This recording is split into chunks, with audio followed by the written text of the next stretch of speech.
Hyderabad మెట్టుగూడలో global Christian లా board ఆఫీసును ప్రారంభించారు రాష్ట్ర మంత్రి వివేక్ వెంకటస్వామి. గ్లోబల్ క్రిస్టియన్ లా బోర్డు స్థాపించడం మంచి పరిణామమని చెప్పారు. క్రైస్తవుల సమస్యలపై ఈ బోర్డు పనిచేసేలా ప్రణాళికలు చేశారని తెలిపారు మంత్రి. క్రిస్టియన్ భవన్ నిర్మాణం విషయాన్ని సీఎం రేవంత్ దృష్టికి తీసుకెళ్తామని హామీ ఇచ్చారు వివేక్. పేద క్రైస్తవులకు ఈ బోర్డు సర్వీస్ చేసే ఆలోచనతో స్థాపించారని వివరించారు. వివాదాలు లేని చోట క్రిస్టియన్ భవన్ నిర్మాణం చేసేలా కృషి చేస్తామని తెలిపారు మంత్రి. మహిళల అభివృద్ధి కూడా ముఖ్యమని చెప్పారు వివేక్.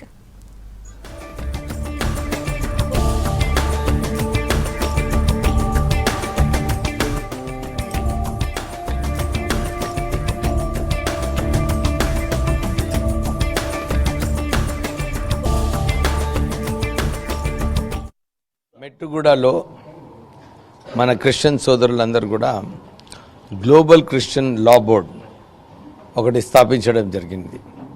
ఈ గ్లోబల్ క్రిస్టియన్ లా బోర్డ్ ద్వారా క్రిస్టియన్ సమస్యలు వారికి అదే ఇప్పుడే చెప్తుండే, సార్ మాకు ఇన్ని సంవత్సరాల నుంచి ఒక కొత్త క్రిస్టియన్ భవనం అన్నా కానీ క్రెమటోరియం అన్నా కానీ మాకు శాంక్షన్ కాలేదు. ఇవన్నీ కూడా మీరు ముఖ్యమంత్రి దృష్టిలో తీసుకెళ్ళి మాకు శాంక్షన్ చేసే అవసరం ఉంది. దాంతోపాటు క్రిస్టియన్ సోదరులకు అందరికీ కూడా ఫ్రీ లీగల్ సర్వీస్ మా బోర్డు ద్వారా మేము చేయాలని ఈ ఆఫీస్ పెట్టుకోవడం జరిగింది. సో యోహాన్ ఇంకా వాళ్ళ టీము ఇక్కడ ఏదైతే గ్లోబల్ క్రిస్టియన్ లా బోర్డ్ ఏదైతే స్థాపించినారో దీని ద్వారా బీద క్రిస్టియన్ సోదరులకు అందరికీ కూడా ఏదో ఒక అవకాశం కల్పించడం, సర్వీస్ చేయడము, వారి భవిష్యత్తు బాగుండాలని చెప్పి ఆ ఆలోచనతోని ఈ లా బోర్డ్ స్థాపించడం జరిగింది. సో వాళ్ళందరికీ ఇదే భరోసా ఇస్తున్నాను. డెఫినెట్లీ రాష్ట్ర ప్రభుత్వము మీ సమస్యలు ఏది ఉన్నాయో దాన్ని పరిష్కరించే బాధ్యత రాష్ట్ర ప్రభుత్వంది.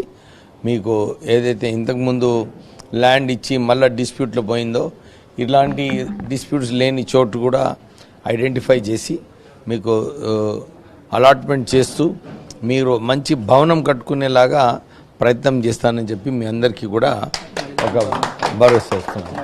మహిళా ఎంపవర్మెంట్ చాలా ముఖ్యమైన సమస్య. చాలామంది క్రిస్టియన్ మహిళలు ఇక్కడ రావడం జరిగింది. మైనారిటీ కార్పొరేషన్లో చాలా స్కీమ్స్ ఉన్నాయి మీరు ఉపయోగించుకోవడానికి. ఇవన్నీ స్కీమ్స్ కూడా మీరు కనుక్కొని దీంట్లో అప్లై చేస్తే నేను కూడా ప్రభుత్వం పైన ఒత్తిడి తీసుకొచ్చి మీకు ఈ స్కీమ్స్ ద్వారా లాభం పొందేలాగా చేస్తామని చెప్పి మీ అందరికీ భరోసా ఇస్తున్నాను.